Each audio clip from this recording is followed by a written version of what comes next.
अस्सलाम वालेकुम दोस्तों, यूट्यूब चैनल पे खुशामदीद कहता हूँ। दोस्तों, वीडियो आज की जो है वो यही है कि मैंने अपना होम स्टूडियो की जो क्रोमा की है उसको टेस्ट करने के लिए जस्ट ये वीडियो क्रिएट की है। लेकिन आप सबसे यही रिक्वेस्ट है कि सबसे पहले कि मेरे चैनल को सब्सक्राइब कर दें अगर आपने ये वीडियो देख रहे हैं। और दूसरा ये है कि आपने बस इस चैनल के साथ जुड़े रहना और सपोर्ट करनी है मुझे।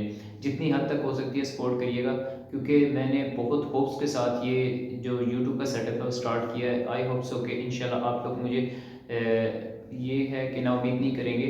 मैं इंशाल्लाह कोशिश करूँगा कि अच्छे से अच्छा कंटेंट लेकर आऊँ। मैं 2 से 3 चैनल को अपने रन करना चाह रहा हूँ इस सेटअप के अंदर।